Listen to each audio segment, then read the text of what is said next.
Greetings to everyone. I present to you the detailed corrections of these ups and downs questions that were given to you by Excellence Academy, the reference bilingual group by Excellence specialized in mentorship, orientation, and preparation of the residency concours in Cameroon and abroad. Here are the instructions. Each question or statement below is followed by several propositions. Select the statement that best answers the question or best completes the statement. 1. Among the following, which is the main etiology of in utero growth retardation, also known as intrauterine growth restriction? A. Maternal toxic intake. B. Chromosomal abnormalities. C. Maternal homozygous sickle cell disease. D. Fetal infections with Toxoplasma gondii. E. All of the above. The best answer here is E. All of the above.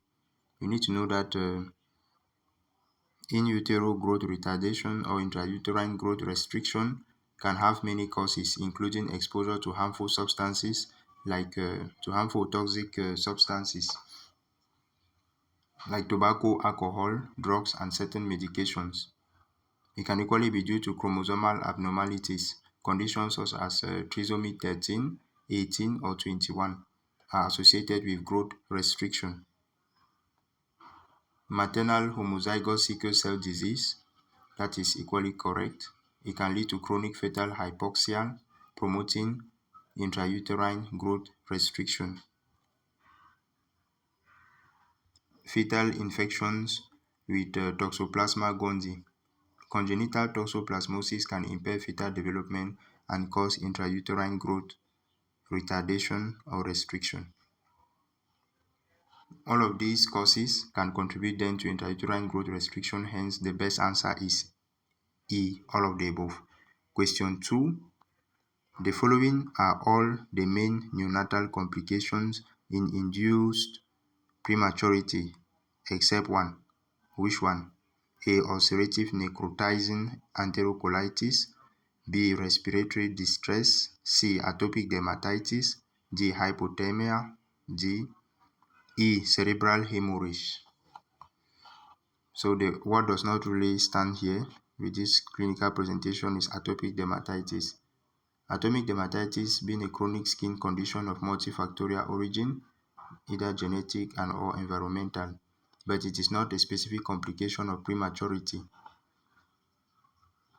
The other complications mentioned here are indeed associated with prematurity. For example, necrotizing enterocolitis is a severe intestinal condition primarily affecting premature infants. Respiratory distress is due to lung immaturity and surfactant deficiency. Hypothermia can be explained by the ineffective thermoregulation that can be associated with a low body fat in premature infants. Cerebral hemorrhage. We need to know that premature infants, especially before 32 weeks of gestation, are at risk of intraventricular hemorrhage due to fragile brain vasculature. So the one that does not really coincide, that does not really tie, or that is not really directly linked, or there's not a direct specific complication of prematurity here is atopic dermatitis. Question 3. What is the main recognized risk factor for induced prematurity? A. History of conization. B. History of premature delivery. C. Multiple pregnancy. D. All of the above. E. None of the above. Logically, we can see that the best answer is all of the above. It's all of the above. All these factors will increase the risk of induced prematurity. History of cervical conization. You need to know that cervical conization can weaken the cervix and promote cervical insufficiency, increasing the risk of preterm birth. History of premature delivery, or better said, history of preterm birth. It is one of the main predictive factors for prematurity in future pregnancies.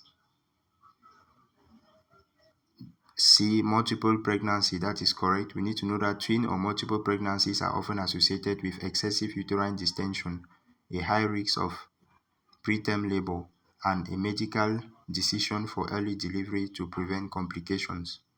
Thus, all these answers are correct. So the best answer there is D. For in the event of premature delivery, all the main neonatal prognostic factors are the following except one. Which one? Gestational age at birth. B. Birth weight. C.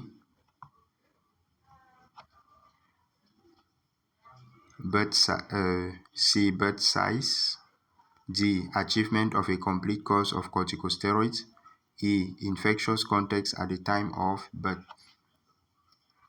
So what is not really directly related here as an event of premature delivery or as a prognostic factor, as a neonatal prognostic factor for premature delivery is the birth size. The birth size, or we can also call it the birth length. So here we need to know that the birth length, also written here as a birth size, is not a major neonatal prognostic factor in cases of prematurity, unlike the other options that we can see here, like gestational age at birth. The more advanced the gestational age, the better the prognosis. The birth weight. Low birth weight increases the risk of neonatal complications. The D option, achievement of a complete course of corticosteroids. This significantly reduces the risk of respiratory distress, intraventricular hemorrhage, and necrotizing enterocolitis. E option says infectious context at the time of birth. So a maternal fetal infection can worsen the newborn's condition and affect prognosis. But as we can see, birth length or birth size has no direct impact on immediate complications or the outcome of the premature infant. Question 5. Concerning the different phases of labor, which is the correct proposition? A. Delivery corresponding to the birth of the baby. That is false. Delivery instead corresponds to the expulsion of the placenta. Engagement corresponding to the passage of the fetus into the maternal pelvis. That is correct. Disengagement corresponding to the expulsion of the placenta. That is false. Disengagement corresponds to the expulsion of the baby.